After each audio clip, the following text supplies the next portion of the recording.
Hey guys, it's your girl Kizzy Rock, and yes, Kizzy Rock is my birth given name. Happy Tuesday morning, guys. Want to say hey to all my subscribers, new as well as season. I got a word for you. Tap in. Happy Tuesday morning, guys. So this is not really my common type of email. Typically, I would use this for question and answer recording, and I'll be doing one of those soon.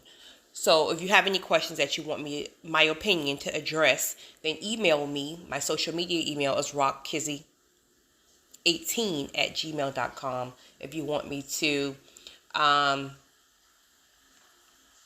put your question into a question and answer recording. So anyway, one of my good sis here, she's in a different country, so I received the email the wee hours of the morning. I was sleeping, of course, so I I got it this morning. So make a long story short, she met a gentleman. They were hanging out for a bit, just kind of like casually dating, not like anything confirmed, but just kind of like hanging out for a couple of times. His birthday came, and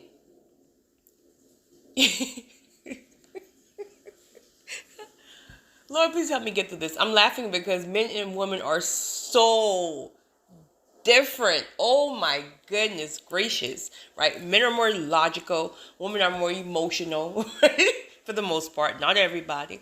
So anyway, it was his birthday, and she sent him this long, I don't know if it was a text message or email, but she really expressed herself, like everything. She expressed herself. She was probably more excited for his birthday more than he was. Right?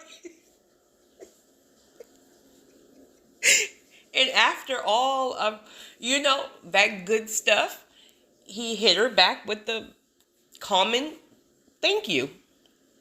A dry thank you. Oh my goodness. And honey, she is in her feelings. She cut him off. She cut him off, and they work together, so she have to see him. And so now when they see each other, I guess it's like really awkward. So they haven't even like really spoken in a few months or whatever. And now when she sees him, it's just this thing that keeps coming up, and she's wondering, does she overreact? And is it God convicting her because she got too much in her flesh? And what is all this stuff about? Why can I shake it? Why can I shake it? I still got to see him.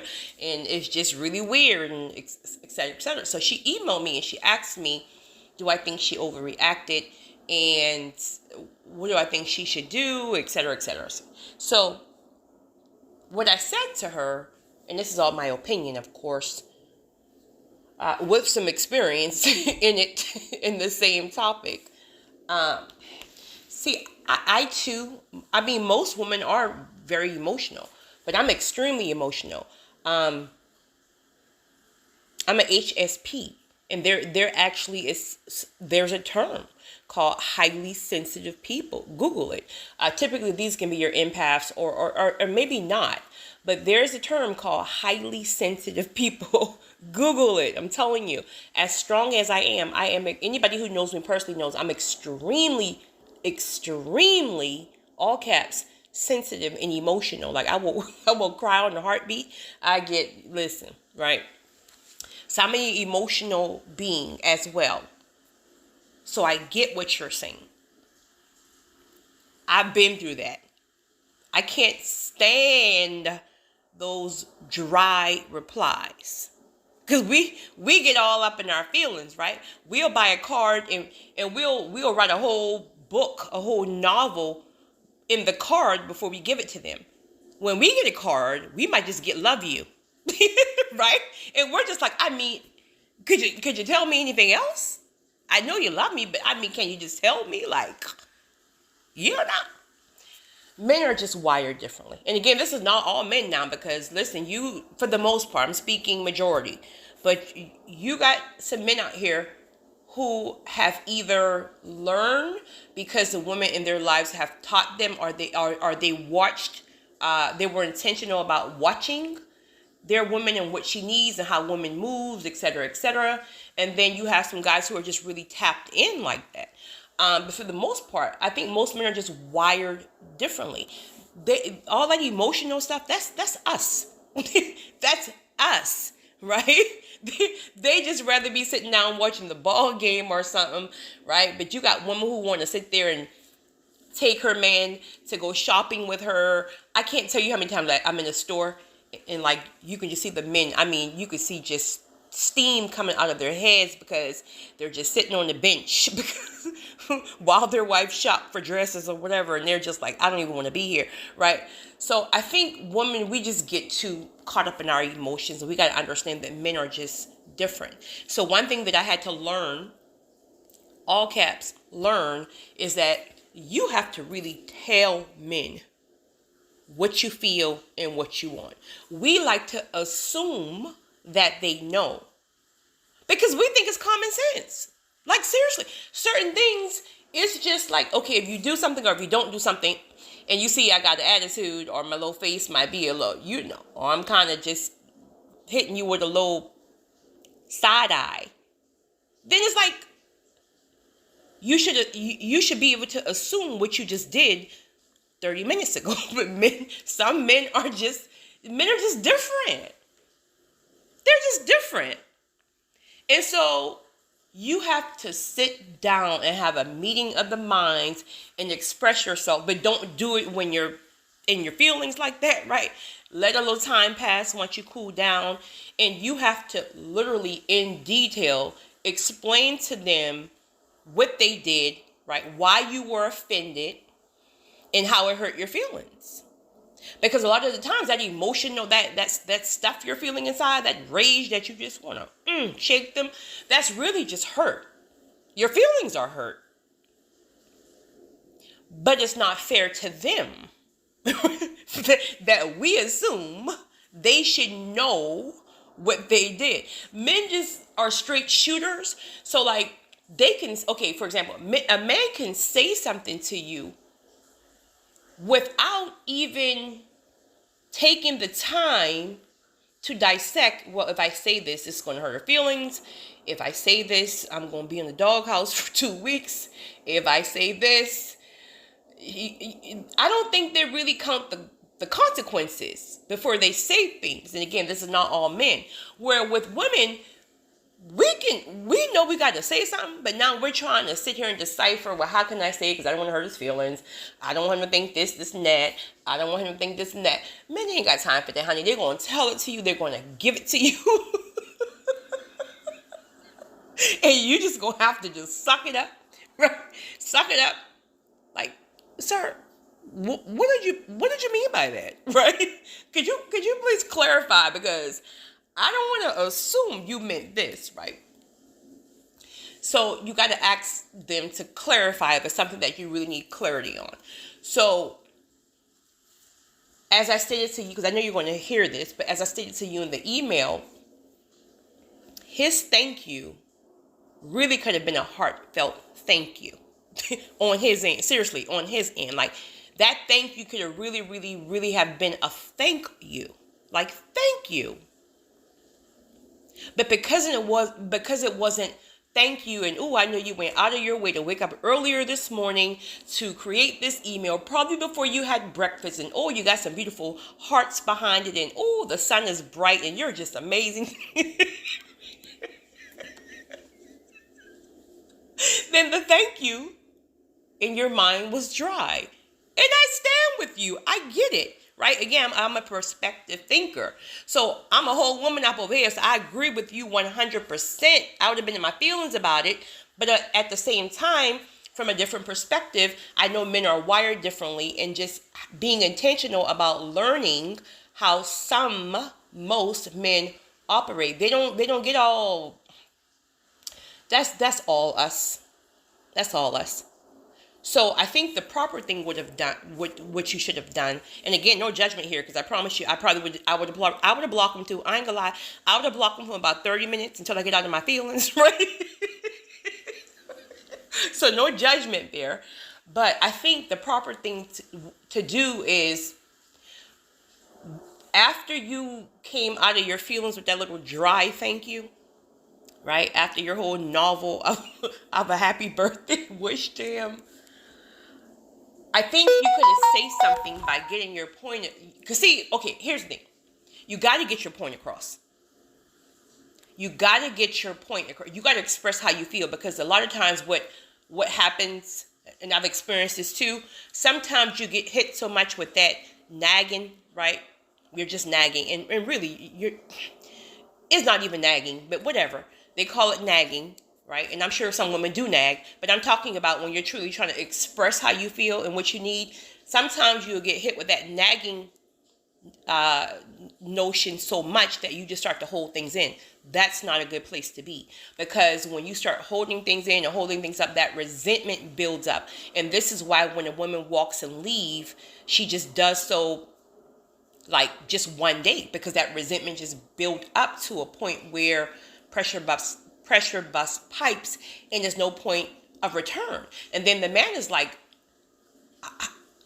you got to be cheating. How in the world you just gonna pick up one day and just leave? It got to be another man. No, it's that pressure that was building and building and building over time. So you as a woman, it's crucial for you to get it out. Getting it out is not the problem. The problem is how we get it out. We get it out over emotionally, right? We're crying, and they're just like, could you just tell me what I did? And we're like, I don't have to tell you. You should know what you did. It's common sense. And they really don't know. They're like a box of rocks. That's Pastor R.C. Blake's word. Dumb as a box of rocks. In our minds, they're not, seriously. They're just wired differently. But in our mind, it's like, how ignorant could you be? It is so in your face. And they're just like, I'm going to watch the game. When you're ready to tell me what I did, then you can come back and let me know. Until then, you know. And honey, we are steaming.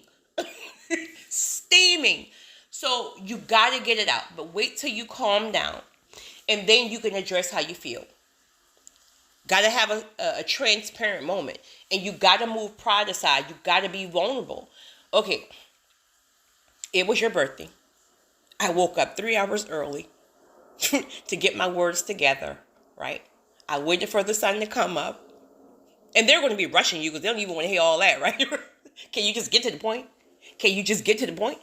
And you're just like, I'm trying to explain the point. Well, just get to the point. What did I do? God. And so I put these little hearts, and I found your favorite little emoji, and I thought it was such and such, and all this other nonsense. Not nonsense, but that's how they feel. And you hit me with a dry thank you. That hurt my feelings. I felt like you did not even acknowledge the fact that I got up 3 hours early. You didn't acknowledge the fact that I put your favorite emoji. You didn't acknowledge the fact, right? Get it out. And then let him know. It hurt my feelings. When you do that, you will be surprised how men can then receive what we're saying. Not even saying that they even get it, because they're probably just saying, oh my God, in their head, right? You talking about some emojis, like, right? But they can receive what you're saying when you bring it to them directly and with the right tone and the right energy. And you'll be surprised. They will actually even apologize, right? Some who are, mature enough, I guess, they will even make a mental note to attempt to try to recognize that the next time. Not saying they will. They may still miss the mark because it's their default setting. But they'll be intentional about trying to remember. But this has to be a man who really cares about you, right? Because it takes intentionality.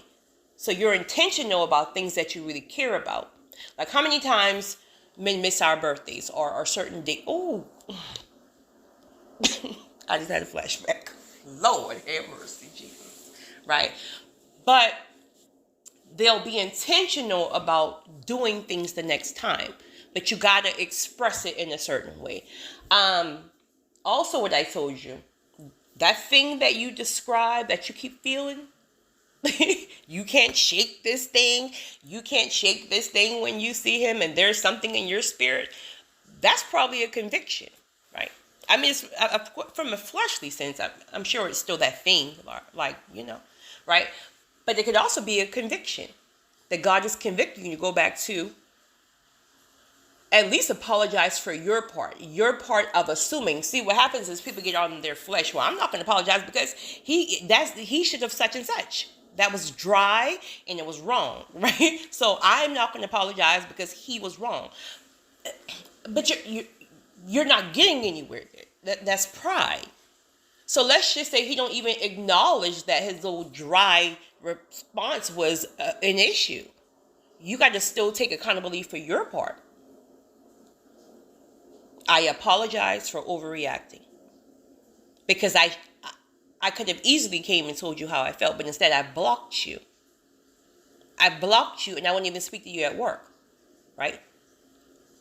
Please forgive me for my part. If he doesn't respond to his dry thank you, you freed yourself. You freed yourself. So that thing in the spirit that you keep feeling like in a conviction, like you did something wrong, should they go and apologize? Like that's bondage. You got to free yourself from that. Once you apologize, right? There's a good chance he'll explain to you too, like, well, you took that the wrong way, blah, blah, blah. See, the enemy wants confusion, and especially because you think this person could potentially be like somebody serious, your kingdom spouse, etc. Speaking of kingdom spouse, I gotta make a comment about that because I think some people are taking that word out of context. So if that is the case, if this is a person who is considered to be your kingdom spouse, then the enemy is going to sow cores of confusion and strife. So you gotta stay ahead of him and recognize what he will do. He will do that to try to keep two individuals from coming together, right? He'll keep throwing different things in there to keep confusion and strife and things like that. So you got to be the mature one, stay ahead of the enemy, and then make things right. Again, if he apologizes or if he does not. Another thing is that he being a man, and I've experienced this too. Sometimes when we do stuff like that, like you're in your emotions about a dry thank you, so you blocked him, you cut him off. Well, because the man can't perceive it from the emotional place of how you perceive it, he will think that you block him and you cut him off and you're acting funny because there's somebody else. So he could be assuming that you met somebody else and that's why your energy is off and that's why you're acting funny and you're not even speaking to him at work anymore. So you say now that when you speak to him currently, just in passing, he's acting real dry with you. He may really be thinking that you're blocking him is an indication that you met somebody else. So you see how if you don't communicate effectively, how it can really, really, really, really cause a lot of confusion and strife. So somebody has to have a moment where they move their pride aside and allow themselves to be vulnerable to just have a conversation, a meeting of the minds with the right energy. Lastly, somebody sent me a link of a person who was speaking about kingdom spouses and how that term is not in the Bible. Now, the person wasn't speaking to me. It was just a video that a random person made. Not random, but a person made on YouTube. And I was watching it. And the young lady was just basically saying how the term kingdom spouse is not in the Bible. And how people are starting to idolize that word, that term. And it could be a distraction from the enemy because once you feel like you know who your kingdom spouse is, it just takes over your... Okay. I agree with her in the sense of, well, I don't even know because you guys know I'm not a Bible scholar. But from my understanding, that word is not in the Bible.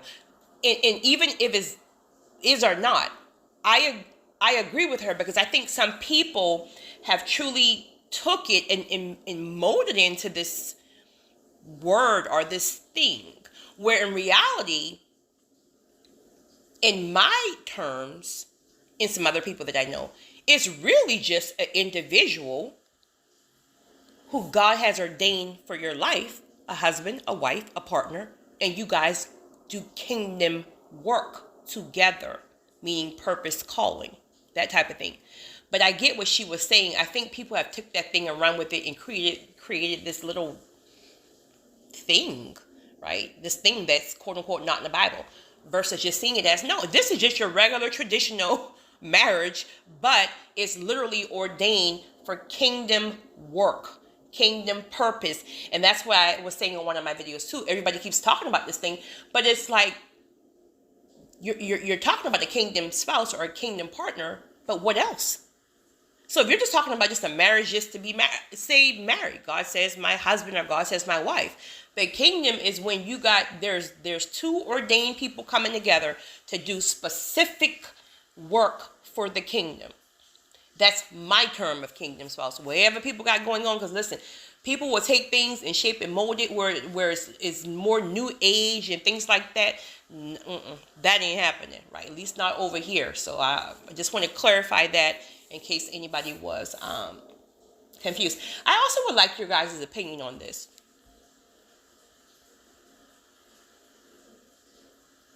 There's a lot of, I wouldn't say confusion.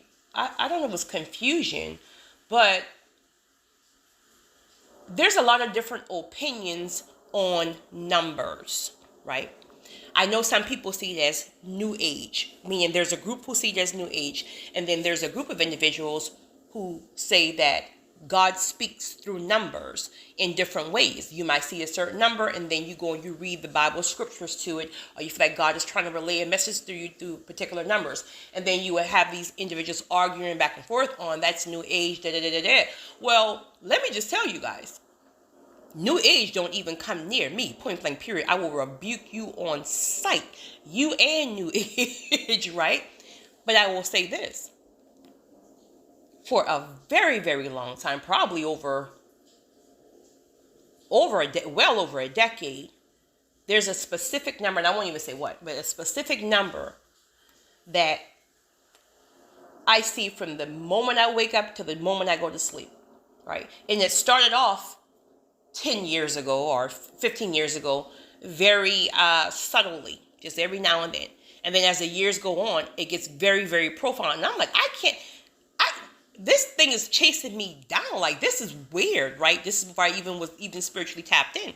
And then the more I got spiritually tapped in, then I realized that this number will come up during certain times. So it's almost like be in the moment and be present and be aware of what's going on when you see this number on the clock, on the watch, on your receipts, on whatever. And then the more I would be aware, it's almost as if there's always a confirmation or there's a message that God is trying to get to me at that time. Where now, even being more spiritually inclined, when I see this number or when I get it, then God will give me a verse related to that number to go in and then read, and then there's a revelation. So I think this is why I believe your walk with God has to be a very intimate, personal relationship. Because God will give you clearly, right, what's for him, etc., etc. But when you're out here asking a lot of questions and you're listening to 50,000 people, it can get very confusing. So God may truly be directing you to certain scriptures or to give you revelations through numbers, but then because you're hearing everybody else says, oh, that's new age. Now you're walking away from a way that maybe God needs to really truly communicate with you because of what other people are saying. I'll say this. If you're hearing other people say something and then you feel a conviction in your spirit, then you're on to something, right? There could be some new age, something going on. But if you have a pure, settled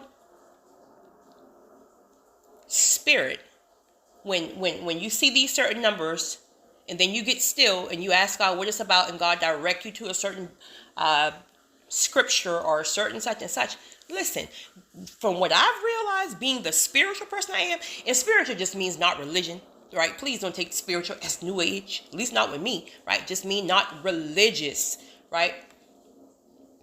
But being the spiritual person I am and how connected I am, I will tell you this. God has spoken to me through some of the most random weird things.